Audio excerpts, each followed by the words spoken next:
Hello guys, welcome to my YouTube channel maths Guru by Neeraj sir. तो चलिए देखिए, आज जो हम लोग देखेंगे क्लास 9 का प्रश्नावली 14 देखेंगे, जिसका क्वेश्चन नंबर 25 का जो है ए देखेंगे। इससे पहले की वीडियो में आपको बाकी का क्वेश्चन सॉल्यूशन मिल जाएगा। तो देखिए 25 का ए नंबर क्वेश्चन क्या कहता है। तो कहता है यदि आयताकार तालाब की लंबाई 20 मीटर, चौड़ाई 15 मीटर और ऊंचाई 10 मीटर हो तो इसमें कितना किलोमीटर पानी आ सकता है। 1 किलो लीटर बराबर 1 घन मीटर है।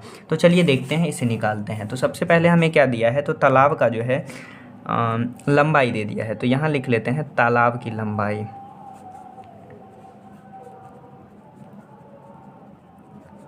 तालाब की जो लंबाई है ये कितना है, तो 20 मीटर है। और फिर इसकी ऊंचाई कितनी है, तो ऊंचाई है 10 मीटर। और चौड़ाई कितनी है, तो चौड़ाई जो दिया है ये दे दिया है 15 मीटर। तो चलिए सबसे पहले तालाब का आयतन निकालिए।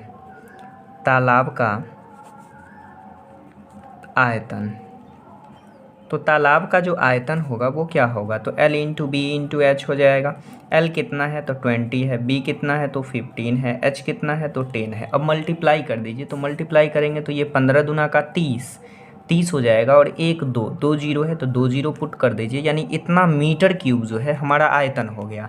लेकिन हमसे कह रहा है कि 1 किलो लीटर बराबर 1 घन मीटर है। एक क्या है, घन मीटर। तो देखिए 1 घन मीटर है, यानी ये कितना हो जाएगा, तो ये हमारा जल का ही मात्रा हो जाएगा।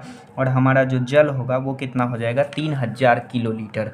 तो इसे हम लिख सकते हैं 1 2 3 किलो लीटर जो है ये हमारा क्या हो जाएगा, जल हो जाएगा। इतना जल जो है तालाब में रहेगा। अब हमें देखना है इसका 25 का जो है बी नंबर क्वेश्चन। कौन सा देखेंगे, तो 25 का बी नंबर क्वेश्चन। और देखिए 25 का बी नंबर क्वेश्चन क्या है।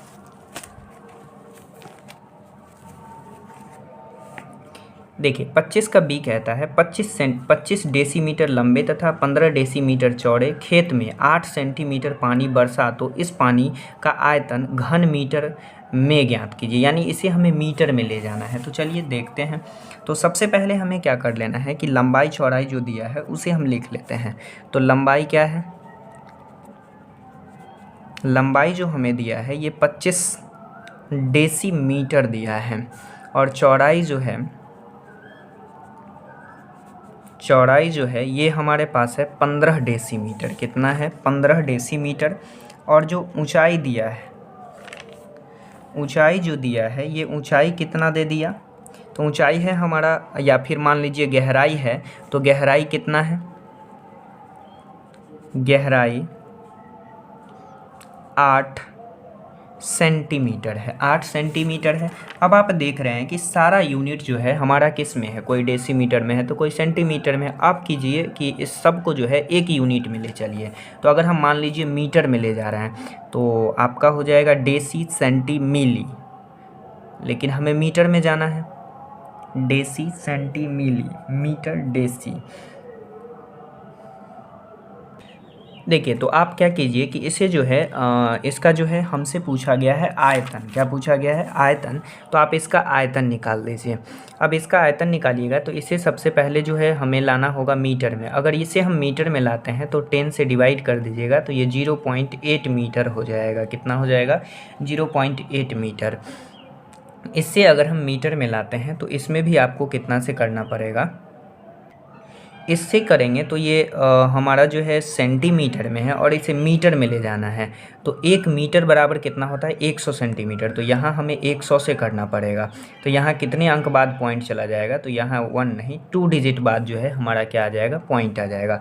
और यहाँ करना पड़ेगा 10 से। तो 10 से करेंगे तो ये 1.5 मीटर हो जाएगा। और इसे भी कर दीजिए 10 से, तो ये 25/10 हो जाएगा, यानी 2.5 मीटर हो जाएगा। अब इसका क्या कीजिए कि आयतन निकाल दीजिए। अगर इसका हम आयतन निकालते हैं तो ये हो जाएगा L into B into H. L कितना है, तो L हो जाएगा 2.5, B है 1.5 और H है 0.08। अब सबको मल्टीप्लाई कीजिएगा तो ये आपका आ जाएगा 0.3 मीटर क्यूब। और यही जो है हमारा क्या होगा, आंसर होगा। और इतना ही पानी जो है खेत में क्या होगा, वर्षा होगा। तो ये क्वेश्चन जो है आपका बन गया। तो चलिए आज के लिए इतना ही रहने दीजिए। Thank you for watching.